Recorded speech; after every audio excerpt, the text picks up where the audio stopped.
Good morning, everyone. Welcome to another morning musings over here at Coturnix Corner. Glad you guys could join us today. I hope everyone had a really good Thanksgiving. We had a good meal over here. I think I put on an extra 10 pounds. It was just me and my wife, but it was really nice. We had, turkey, all the fixings. It was great. And the best part is we got all the leftovers. So I've got plenty of lunches and dinners for the next few days. I do have a few announcements that I want to make. For those of you who were at last week Tuesday's Coturnix Corner Live, we had some pretty interesting announcements come up there from Southwest Gamebirds and Rebecca Lynch over at Thieving Otter Farm. I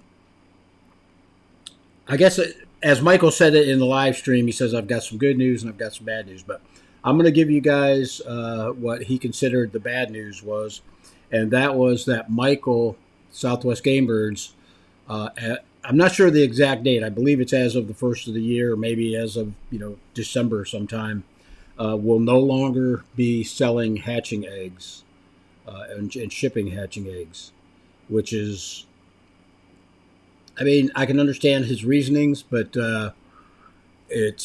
Michael shipped a lot of hatching eggs, so there's going to be a lot of people, that can't order from Southwest Gamebirds anymore, and they're going to have to find other outlets to get hatching eggs from.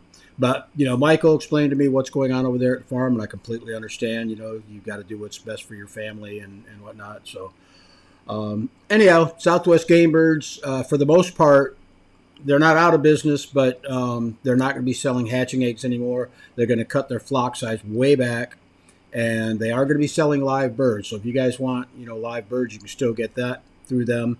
Or I believe if you're close enough to Michael to where you can actually go to the farm and pick up live birds, you can do that also. So, but there is, everything has its bad side and good side. The good side of this is that for the past, probably better than a year, I would imagine, Michael's been working with Rebecca Lynch, and she has acquired a lot of his lines, and she is going to be carrying on those bloodlines, including the JMF line, the German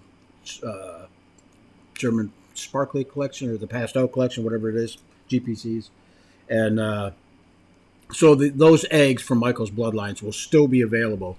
We have to go through Rebecca now to get them. Another thing that they brought up, and this was really interested, and for this time of year, there were a lot of people that watched the Coturnix Corner live stream last week. I think at one time we were over 150 people concurrently during the show. Hold on a second. Come here, girl. Dog wants to get up in my lap here.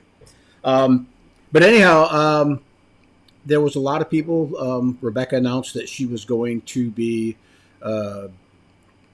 announcing what this new color variety is that they are going to make available. And the color variety originated from Michael Rose. He had been working on it for a couple of years. Matter of fact, I actually had that color variety a little over 2 years ago. I got him from Michael. But between him and Rebecca, they were working together, kind of trying to figure out the genealogy, I guess you'd say, of this color, and they've got it figured out. And it's called they named it the Ginger line, the Ginger collection. It's a really pretty bird. I mean, they're bright orange, just like a redheaded ginger would be. And Rebecca is now offering them to you guys as hatching eggs. I think she's got quite a few orders, because from what I see, it looks like she's a little bit behind on orders. But she said, as she gets caught up, just like with the black quail, as she gets caught up, they'll be more readily available. So I thought that was pretty cool. They worked together and released a new color variety, and I think it's going to do well for both of them. What else did we have? Another thing with Michael, with him not selling hatching eggs anymore, Michael has always given hatching egg giveaways or hatching egg 2 giveaway on the channel, and he's not doing that anymore. But Rebecca Lynch stepped up, and she is a official sponsor now of Coturnix Corner. So I appreciate that. Thanks, Rebecca, and Thieving Otter Farm. And also, we picked up Bryant's Roost. Jennifer Bryant from Bryant's Roost is also going to be donating eggs on a weekly basis to give away on the channel. So we're not losing anything. We just picked up some new people to fill in, for the ones that aren't going to be doing it anymore. And of course, I believe Hatching Time is going to sign on for another year. So there's the gift certificates for another year. Speaking of gift certificates, I saw your name in here earlier. Let me scroll up here and see if I can find it again. Pappy's Homestead. If you are still in the house, you were selected last week Tuesday to win the $50 Hatching Time gift certificate. So if you are interested in that, email me at terry@coturnixcorner.com. Let me put that on the screen. And make sure I get a good email address and a phone number for you. And we'll get that Hatching Time gift certificate sent out to you. Okay. Email address is up there. I think that's about it, except for one more thing. I see that Anita popped in here and says, sorry, late again. I got a surprise package in the mail. I believe it was Saturday. And it came from Anita Garrett. And she said, don't open the package. Make sure you call me when you get it. And I did. And she sent me a video that she wanted me to watch and then open the package. And I did. And it was really cool. It was a video with her and Kaylee Richardson from the Honeystead, which is one of the bee channels that it's a homesteading channel, but Kaylee has a bunch of bees, and I love her style of beekeeping. And they did a shout out to me on a video a week or so ago, and then this other video was Kaylee and Anita sent me a hat from, I don't know if this is the official Honeystead hat or not, but it's got a little bee logo on it, so I would imagine it most likely is. And Kaylee also signed it, which is really cool. That's the first time I ever got anything from another channel, that it's kind of cool. Coturnix Corner is always giving stuff away, and I finally got somebody to give something away to me. So that was nice. Thank you, Anita, and thank you, Kaylee. When you see her, tell her thank you very much. I do appreciate it. All right. That is about it out of me. I guess we'll go ahead and see what you guys got going on over in the chat room. And if you have any questions, go ahead. Doesn't matter what it's about, what topic. Oh, I do want to mention something about my bees. It was funny. Last week, we had more bee talk last week than we did about quail. I went out, I want to say Friday, and I found a whole bunch of dead bees, pile of bees right in front of one of my hives. And I thought, oh no, here we go again, because I had a problem before with mosquito control spraying, but they haven't been spraying. So I don't know exactly what happened. I estimated about 1,000 to 1,500 bees were dead out in front of the hive, but it only affected one hive.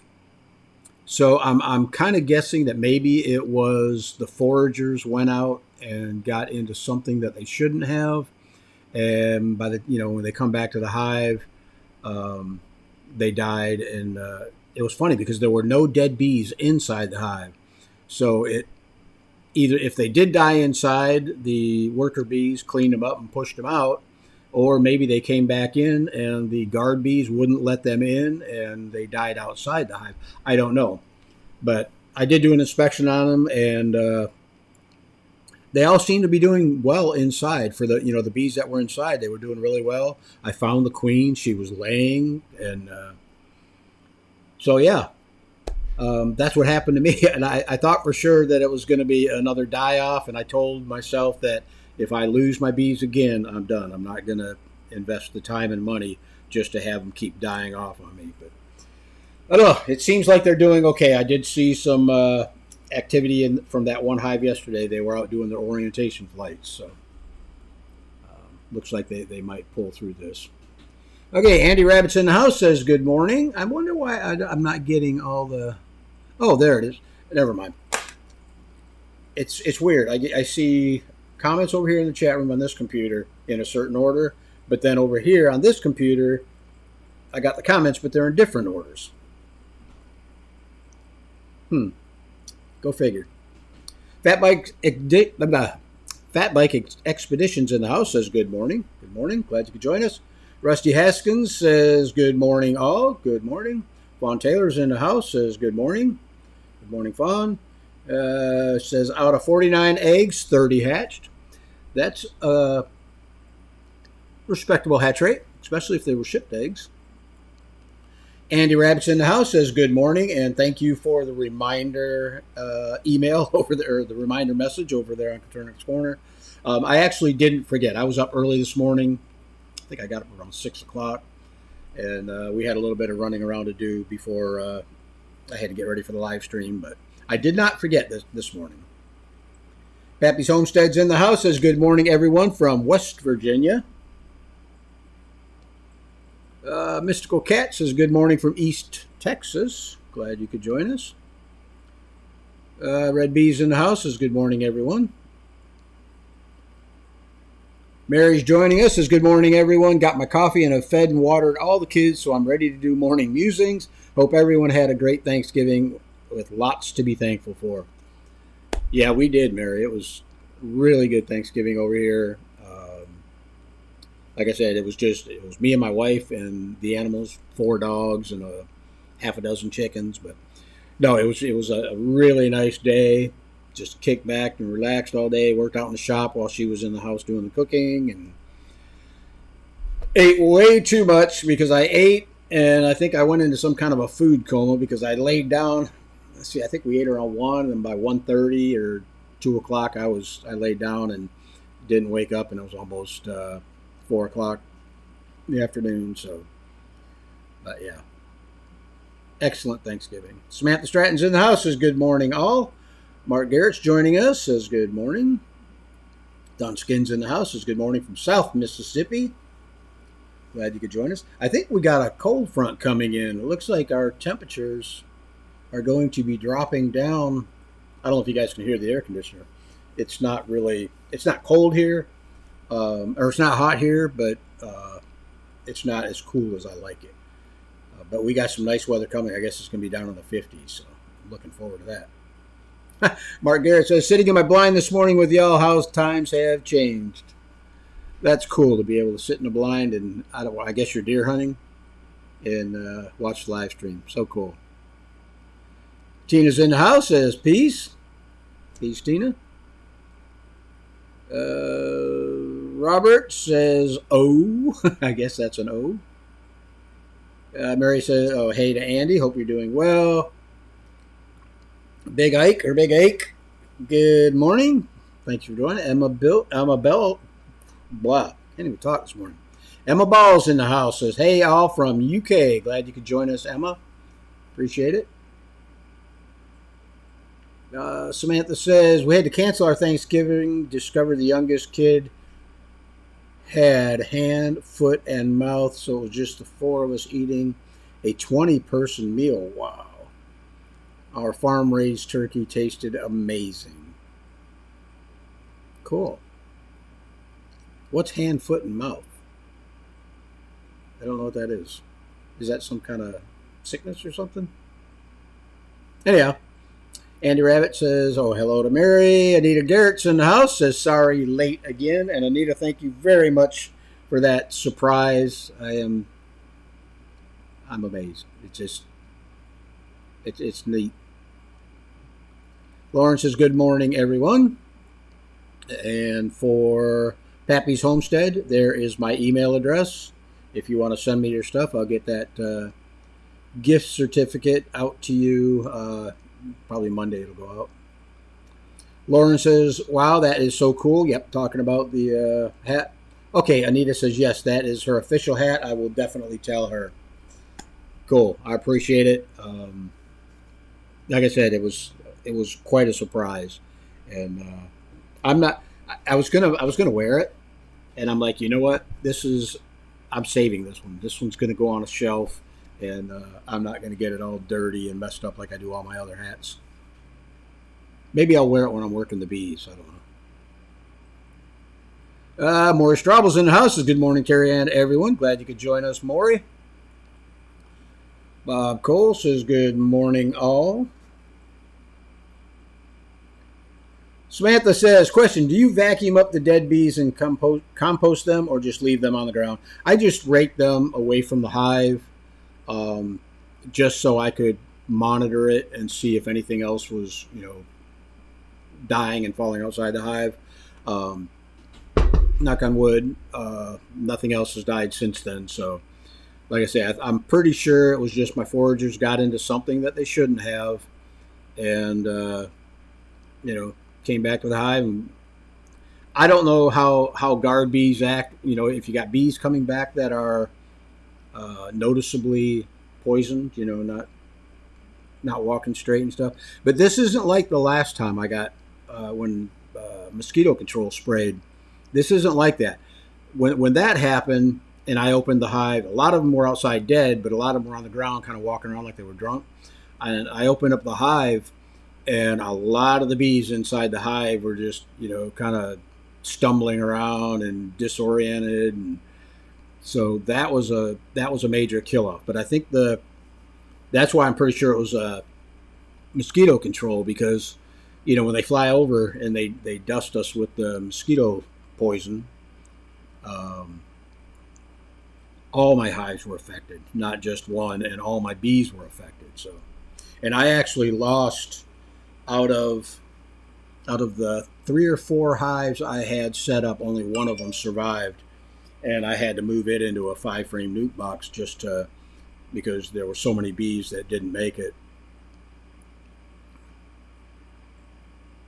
Mary says, boy, this hatch has a lot of roos.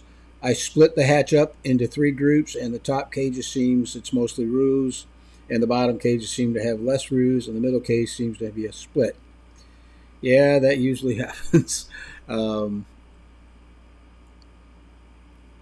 on all messages. Oh, yeah, you're right. I forgot about that. Oh, I do have it on all messages. On this one, I don't. This one, I have top chat. So let's go to all messages. Okay. I don't know what that did, but okay, cool. What was I saying? Oh yeah, as far as Mary, you're the second person that said that they had a large roo hatch that I've heard of in the past week or so.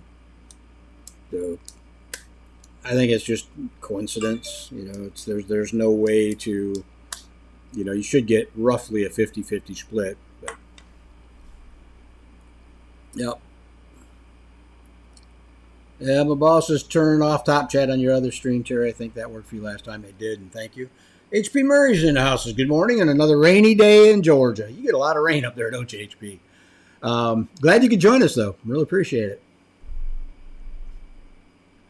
Let's see. Shiloh Doggy says, I thought Rebecca said it was new to this country color. Yes.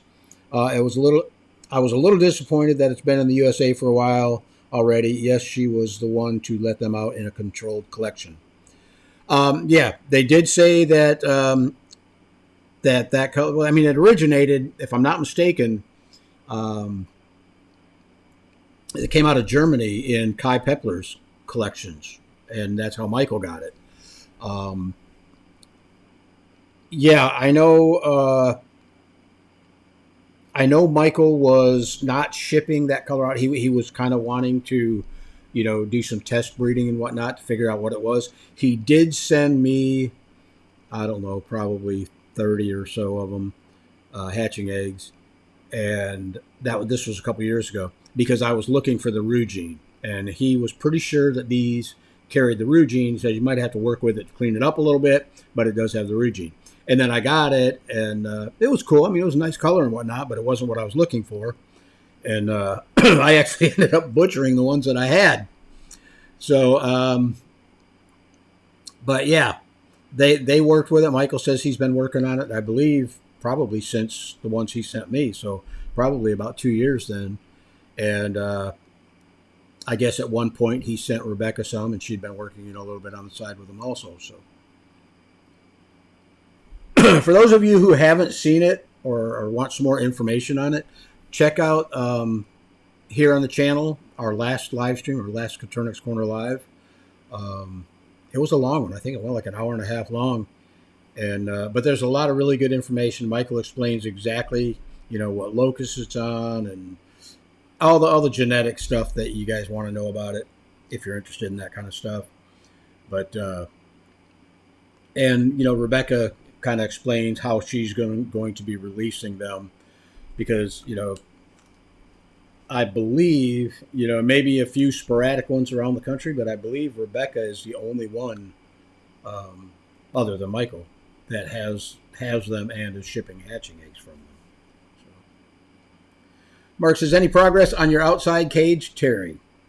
I'm designing it. That's as far as I've got. I got a lot of projects going on right now. I'm working on my CNC machine, my lasers. I'm trying to get this incubator kit put together so I can have it released, hopefully by the 1st of December, because I would like to be able to, if people want to pick it up as a Christmas gift or whatever, it'll be available for that. So that's kind of what I've been working on. And I'm really not in a rush to get my cages built, as I don't plan on getting any hatching eggs before the 1st of the year. So I figure, maybe mid-December I'll start working on it, and it'll give me, till the end of January to have them ready. So, Andy Rabbit says, you're welcome, and I was up early too. I'm not really ever this wide awake that early. Yeah, I've already had all my coffee this morning. I drank half a pot of coffee, so I'm drinking water now.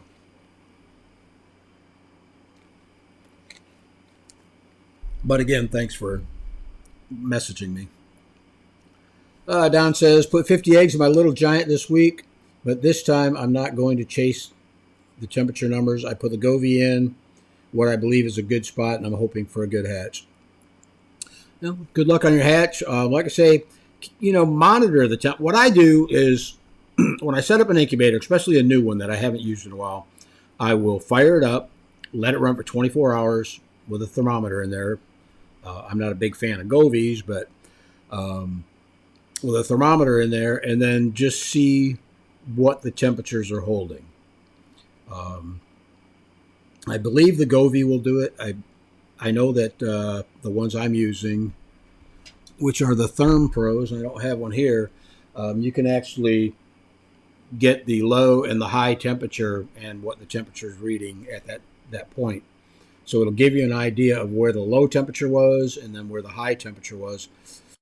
And then, that'll give you time to go through and tweak the incubator to get it set up before you set any eggs. I always do that when I got new incubators. Even the ones that people send me to test out and review for the channel, I always set them up, let them run for 24 hours, usually with a couple different thermometers in there, like one towards the outside edge, one in the middle, and one towards the center, just to see if there's hot and cold spots and whatnot. But yeah, and then after that, once I know that the temperature is averaging where I need it to be, 99.5, I don't mind if it goes up to 100 degrees or drops down to 99, as long as it's in that ballpark. It's not really going to affect your hatch, other than maybe it might take a little bit longer, 1 day longer or 1 day earlier, depending on the temps. Fossil Vince says, hi Terry, I have 9 males and 9 females at 6 weeks old. I want to grow out the males for another 2 weeks, but they are beating the living daylights out of the others with serious injuries. How can I calm them? Okay, do you have all the males together? What I would do is get them out of earshot of the hens and keep them on a lower daylight schedule. You know, 12 hours a day versus 14 or 16.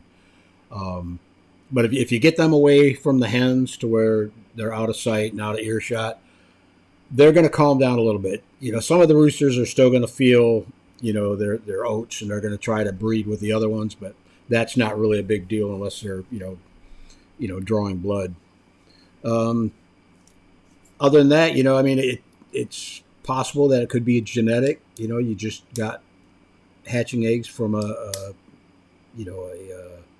line that, you know, has aggressive birds. But yeah, like I say, keep an eye on them. You know, if you can separate them, keep the hens and the roosters away from each other, they should be fine, at least long enough to where you can grow them out and get them butchered up. The Beaky's in the house. Says good morning. I'm a bit late, but not too late. Nope, you made it. You did good.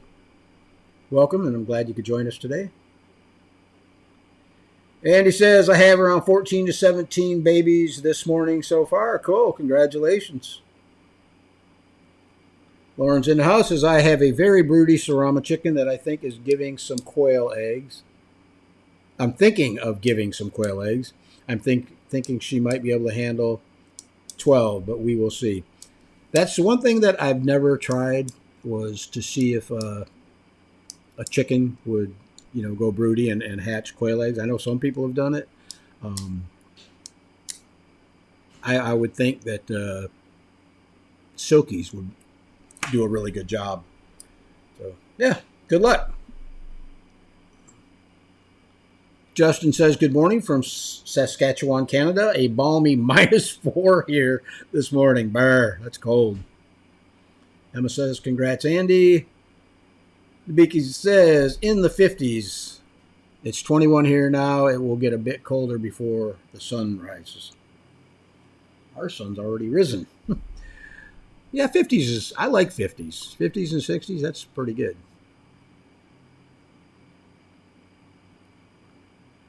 Mary's talking to Andy. Says, way to go, Andy. Keep the Incubator TV and post for us. Yep. Strong's in the house. Good morning, everyone. Got all my extra 31 birds sent off to camp yesterday, and my cage is cleaned up. Now waiting on spring to start hatching again. Yeah, that's what I'm doing. I don't have anything here other than my half a dozen Rhode Island Reds, so we're going to stay with that until I get my outdoor set up, and then we'll get some more eggs. Emma says, question, so any ideas on what the next super secret reveal may be, Terry? Absolutely no idea. I had so many people asking me what this one was, like I knew anything. They don't tell me nothing. I guess that's why it's super secret. So I'm kind of thinking, just because I know that Rebecca's been working on cleaning up pharaohs, I'm kind of thinking maybe that's it. You know, she's going to be releasing some clean pharaohs, but you never know. You know, I guess we're just going to have to wait and find out.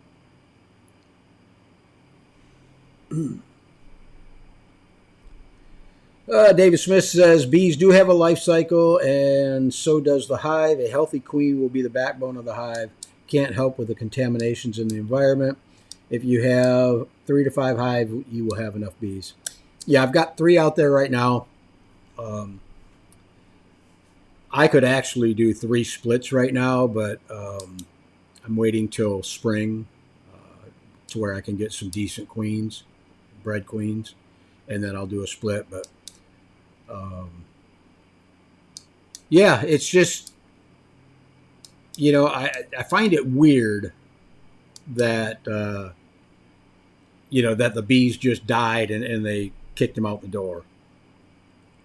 To me, it looks more like my foragers went out, got into something that they shouldn't have, you know, somebody sprayed or whatever, and then they came back to the hive and died. I don't know. It's really strange. What I should have done was called up our Department of Agriculture, our inspector lady, and had her come out and take a sample. But after looking inside the hive and seeing that, you know, all the bees in there looked healthy and the queen was doing what she's supposed to be doing, I don't think that it was an issue that really needed to be tested. Andy Rabbit's commented too about bees. Says, I think worker bees die off come cold months to save on food for the hive, and they clean the hive out. It's been a long time that my parents have had bees, though. If it was something natural like that, I would have thought that I would have seen it with my other hives also, not just one. Somebody did mention that over in one of the bee groups that I'm in on Facebook, that they said go look at the bees that died and make sure they're not all drones. That maybe they were kicking out the drones. But I don't think that was the issue either. It was a mix of birds. So. Mary says, fossil vents. I think that I might try darkening the cage area and see what that does. Yep, good idea. Bob says, suggestions for a Govee alternative that is more accurate. I like the Therm Pros. I've been using them for, probably 3 or 4 years. And when I buy them in like a package of 4 or 6. And I always set them all up side by side, let them, acclimate for like 24 to 48 hours. And they're all usually really close together. And I've had Govees. I've got 3 or 4 of them that there was anywhere from a 4 to 8 degree difference. And I know you can calibrate them and whatnot, but I don't know. I just never had. It's like my dog's getting stuck behind my back. Come on, girl. I don't know. They're probably okay. It's just that I had a bad experience with them and decided I wasn't going to use them. Vince said he should try darkening it with no luck. Let's see. Jessica says, good morning, all from northeastern Oregon. Starting my quail journey with 17 eggs in the incubator. Watching your videos as well as many other folks you coordinate with has helped so much. Good. Good luck with the hatch on the 17 eggs. And I'm glad that you're, getting some use out of the channel. Shiloh Doggy says, it will be cool when I get the ginger. Yeah, I know a lot of people. It's funny. I already had them. I mean, I could have been breeding them and released them, but it's okay.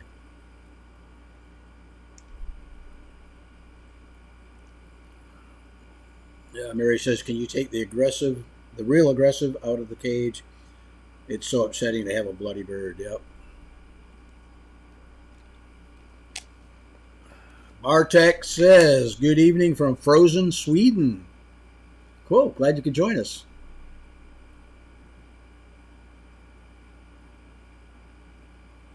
Dog, you're killing my back. It's either CAM or CAM. I'm looking to acquire a small incubator. Are there any presently available for review? Not that I know of. I mean, I haven't had anybody reach out to me with anything. Hold on, guys. I gotta check this.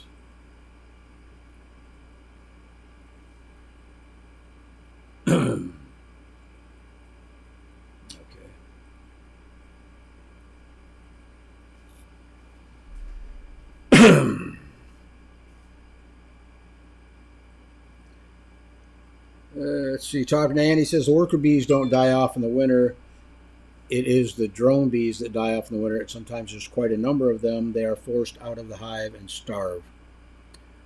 Yeah, I was kind of hoping that it would have been the drones, but for all of them to be dead, I didn't see any live ones laying on the ground, crawling around or anything. Everything was dead and in a pile, and that pile was not there the evening before because I had a friend stop over with his granddaughter, and she wanted to see the bees, and there were no dead ones out. So this happened in a period from 5 o'clock in the evening overnight to maybe 7 o'clock the next morning is when I noticed them. So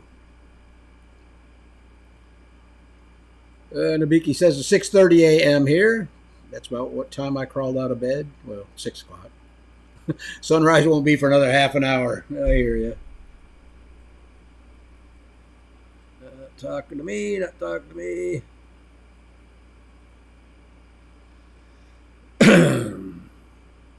Cam says, aw. Mary says, hey, everyone, hit the thumbs up. It does help. Yeah, it kind of helps with the algorithm a little bit. Appreciate that, Mary. Deborah says, good morning from Arizona. Thank you so much for your many videos. As a newbie, you answered many questions for me. Good. That's what the channel is all about.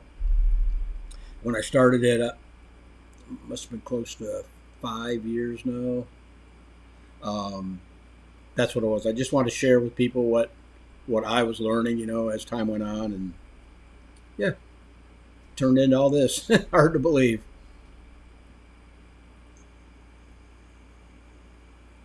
Okay, not talking to me. Nabiki says, I seem to remember that when you were in, talking to Mary, these days are shorter in the winter than they were in San Francisco Bay Area here. And longer in the summer too. Yep, they'll do that. Andy Rabbit says, looks like I'm up to 20 now. Cool.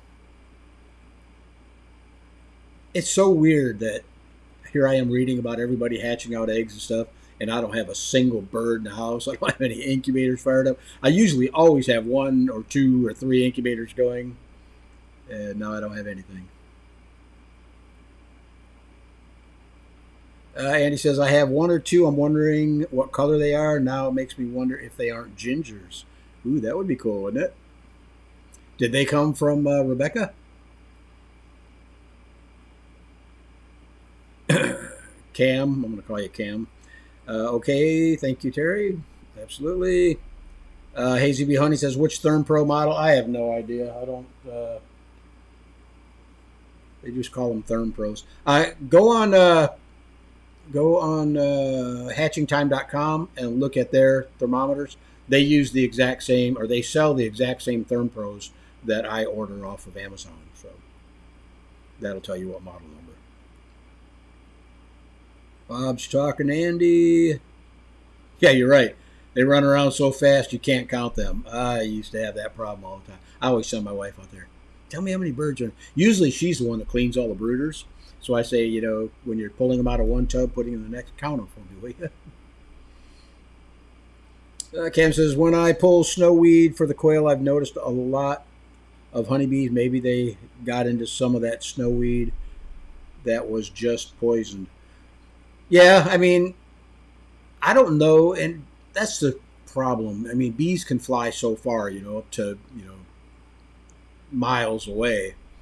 They could have got into something, somebody may have sprayed their garden, sprayed their lawn. We do have people down here in Florida that, have lawn services that come through and spray every other month or every 3 months, whatever.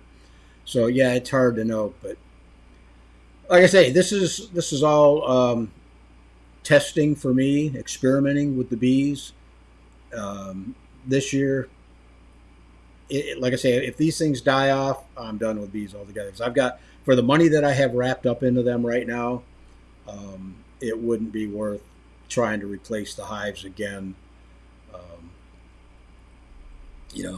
It was fun trying them, and I really enjoy it. I don't plan on getting out of them, but, if my bees die off again, luckily, the big die-off that I had was mosquito control, and now I'm on a list where they call me, to let me know when they're going to spray so I can cover up the bees. And, I haven't had any problems since then.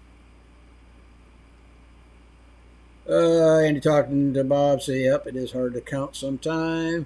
Mary says, my only objection to the Therm Pro thermometer is the size. When you have empty slotitis, like several of us here, the thermometer takes up 4 slots, and that's not good for our psychic health. Oh, I see what you're saying. Takes up your, you got to take a few eggs out. I don't set mine on the, well, I guess it depends on what incubator you're using. Yeah, I usually just, you could actually put the eggs in there and just lay it on top of the eggs. That wouldn't hurt a thing. And that would give you a decent idea of what temperature the eggs are actually at. GIS Herbs and Houses, good morning all. Terry, do you still use the modified J feeders primarily? I do have, right now I don't have any cages out there, and I don't have, I'm building everything for outside use.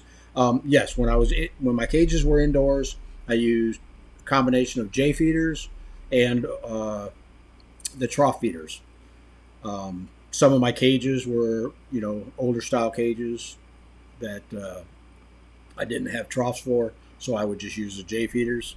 But yeah, I still got a tub of J feeders out there. I don't think that I'll be using them in my outside cages. I can, but I would have to build covers for all of them. So I haven't figured anything out yet as far as what I'm going to be doing outdoors. Just I want to save my aviary. I'm thinking the aviary is going to have to be used for these chickens that I've got. I'm going to have to set them up in that until I got a regular coop built. Because the aviary I normally use as my grow out pen for my roosters. So I don't know. Once I start working on that, I'll get everything sorted out and figure out how I want to do it. Let's see. Andy Rabbit says, I don't know if I could ever stand it without an incubator and babies running around. It would be hard. I know exactly what you mean. It's different. I can tell you that. I mean, after 6 going on 7 years of always having quail, chicks, you name it. This is really weird. Emma says, I have some gingers, but not sure if they are fawn with rue, but they look different from the autumn ambers. Huh. That would be interesting to see. If you can, get some pictures and either post them over on like Coturnix Corner Facebook or maybe email them to me. I would like to see them and share those with, because I know you're overseas, and I'd like to share those with Michael and Rebecca and get their thoughts on it. Carrie Perez is in the house. Says, good morning. I made it. Glad you could join us, Carrie. Appreciate it. Talking Bob. Juan's in the house. Says, good morning. Is 1.5 dropping an egg rollout tray enough? My cages are 6 foot by 3 foot. Yeah, 1.5 rollout or 1.5 drop from especially over a 36-inch cage. That's just about perfect.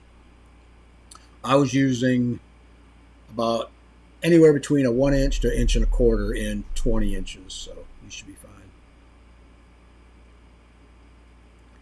Andrew Rabbit said, I had one I thought was an Egyptian, but then I got the Egyptian jumbos from Dawn and realized she wasn't an Egyptian.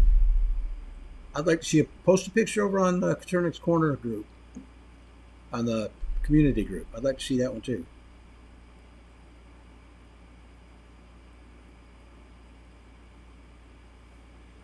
All right, that brings us down to the bottom of the list. Bob, give me 1 second. Maybe I can get you a part number.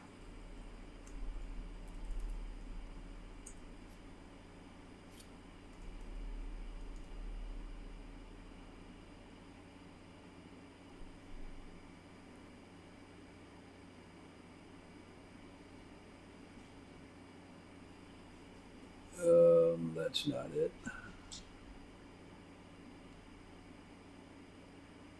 The Therm Pro that I was using is a TP49, if that helps, Bob. They also got the TP50, which has a little bit more information on it. The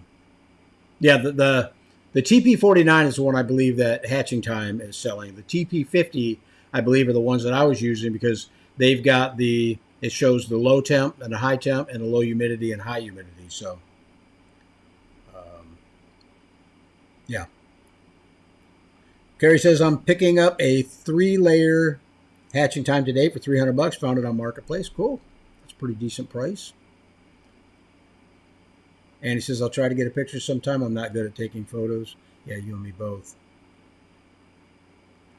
My birds never cooperate. I see people like Rebecca Lynch, who has all these really nice photos of her birds, and other people too. And I'm like, how on earth do you get your birds to sit like that? I take 5,000 pictures, and it's usually one of, they're always jumping off the table, or I can never get good pictures. Let's see. Amanda says, tips on weaning chicks off of heat lamps for this time of year. Depending on where you're at, Amanda, if it's really cold, like here in Florida, I can do it by turning the lights off during the day and just keeping them on at night. And then as they feather out a little bit more, I'll slowly start weaning them off the night light also. So if you're in an area where it's cold, what you can do is like I'm using 100-watt bulbs right now. If it was really cold out there, what I would do to start weaning them would probably be to drop that down to like a 50-watt, 75 or 50. Just keep dropping the wattage down. That way you don't have to turn the lights off. And if they do want heat, they can get it. But limit the amount of heat that you're supplying to them. But if it's warm enough during the day, just shut the lights off and just put them on it at night for a little bit. Dragon Girls in the House says, I made it for the end. Glad you could join us. Yeah, we got about 10 minutes. Therm Pro 50 and 60 show up on DuckDuckGo. Bob, go to Amazon. That's what I did. I just went to Amazon, typed in Therm Pro thermometer, and all their different varieties pop up. They got the 29, the 03, the 50, the 49. Yeah, they've got quite a few models, it looks like. Therm Pro 116S, 17. Yeah, there's a whole bunch to choose from. Carrie thinks something's funny. Andy says, I think Rebecca hypnotizes them first. Did you guys see? Well, you probably didn't, Andy, because you're not on Facebook. She posted a video. She had two, I believe it was the, no, it wasn't the orange quail. It was two, I don't remember, maybe Egyptians or whatever. And she was trying to get a side-by-side picture of them. One of them's just standing there, pretty as could be, and waiting for the picture to get taken. And the other one's scratching around, pecking at the table, scratching around, fluffing its feathers. It did not want to cooperate. It was funny. The Beaky says you take a lot of pictures. Yep, that's exactly what Rebecca said. Take a lot of pictures. Amanda says, okay, in Ohio, yeah, so it's a little bit chilly up there temperature-wise. That's what I would do. Depending on your daytime temperatures, where you have your brooders. You also didn't say how old the birds were. If they're mostly feathered out, they can handle the cold. I mean, in nature, once the chicks start getting a little bit bigger, they can't fit underneath the hen, so she can't give them heat anyhow. And you'll notice they'll all huddle together, to kind of share their own body warmth. But yeah, do that with the maybe try turning it off during the day and just keeping it on at night. See how that does. Andy Rabbit says, I will take a video and screenshot the video for a great photo sometime. That's a good idea. Don says, my Govee sends the info to my phone. I've heard about that. And that's why I actually bought a couple Govees, because I wanted to try them out. And I heard a lot of good things about them. But I like the idea that, you could, I guess it Wi-Fi's it to your phone or emails it to your phone somehow. But yeah, that would be nice, It's just, I didn't have a whole lot of luck with them my first time out. And I've heard other people say the same thing, that there was too much variation. So they went with something else. Calibrated using a medical mercury glass thermometer. Okay. Carrie says, I bought a bunch of heat plates on Amazon and made the switch so much better than lamps. See, now I'm opposite of that, Carrie. I don't like the heat plates. It hasn't happened to me personally, but I know of two people who their chicks burned their backs. I mean, burn the down right off their backs using those. Now, I'm not saying it happens all the time, and I know you can set it up on an angle to where they can go towards the back for more heat. But, I mean, I've got a big one right here. This is a 40 by 40. Brand spanking new in the box. And my dog hair on it. I don't use it because the number of chicks that I had in the brooder, I would have anywhere from, 40 to 70 chicks in a brooder at a time. They couldn't all fit underneath that. So, I don't know. I guess it's just personal preference. I've always liked the lights. They seem to work good for me. Andy says, no, I didn't see that one. Lindsay said, those were the gingers dancing. I love that video. It was pretty funny. Amanda says 16 days. Okay, so they're starting to get feathered out. I usually, like in the summertime down here, by the time my birds are 12 days old, 2 weeks, wouldn't you say 2 weeks, they're almost completely off the light. But you got to remember, I'm in Florida, so we've got, pretty warm days. But if your birds are, 16 days old, close to 3 weeks old, they should be pretty much feathered out. So they should be able to handle, like I say, try it out. Daytime, shut it off. Nighttime, keep the lights on. Just watch them. When you shut the lights off, if they're all starting to huddle together, okay, they're still a little bit chilly.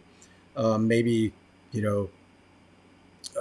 reduce the wattage of the bulb to still offer them a little bit of heat.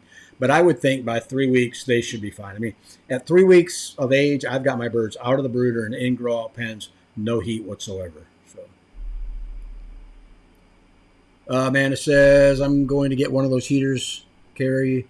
I'm too worried about it. 26 nighttime here in the shed. I'd rather be safe than sorry. Yeah, I have about 380 chicks. Well, there you go.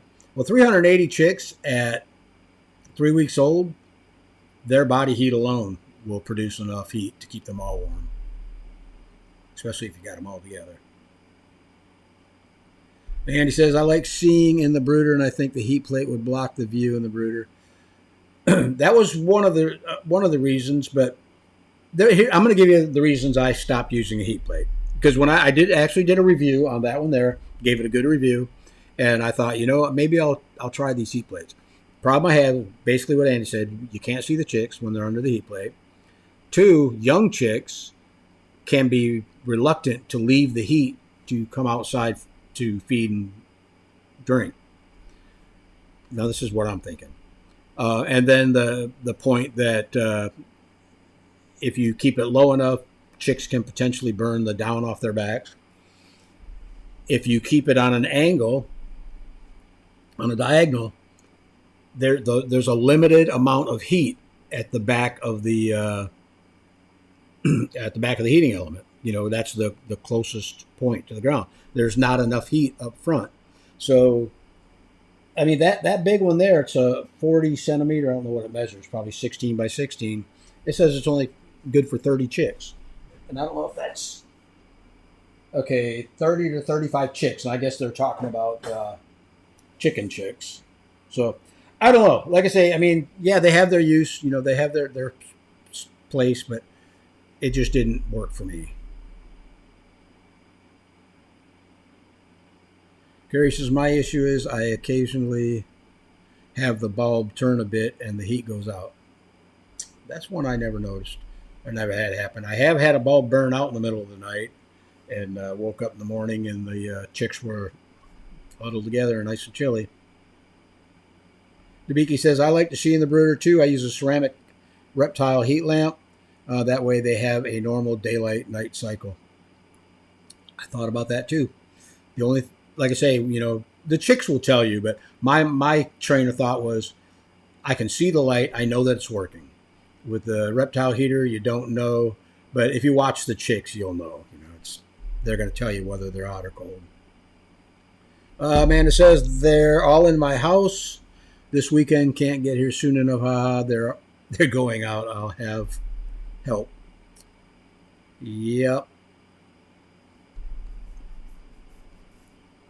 That's the only thing that I will be keeping in the house, out in the shop, will be chicks that I hatch out, unless I could put together some type of a shed for out back. But my backyard's with bees, the aviary, and now the chicken coop, and then the quail cages. I don't have enough room to build another, to build a shed. So I guess I still have to do it in the house. Andy says, I haven't had that problem with my light bulbs, but I had it happen with the black ceramic heat bulb. Yeah. I mean, I always tell people, watch your chicks. They're going to tell you exactly what they need, whether they're too hot, too cold, whether it's just right. You'll know if it's right. But it's it's kind of disheartening to walk out there and notice that the light, or wake up in the morning, go out 6 o'clock in the morning, and not see any lights in the quail room. It's like, oh no, my brooder lights went out. But yeah, I mean, everybody's got their own way of doing it. I guess as long as the chicks are happy and they're heated, they do fine. Dale says, Amanda, I'm in Ohio. I put my chicks out at 3 weeks. Yeah, I do about the same too. All right. That worked out about perfect. We are down at the bottom of the list, and I don't see any more comments.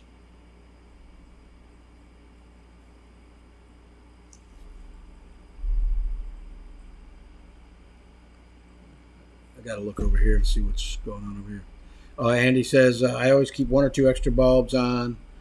Had for if a bulb burns out after Saturday at noon when the feed store closes.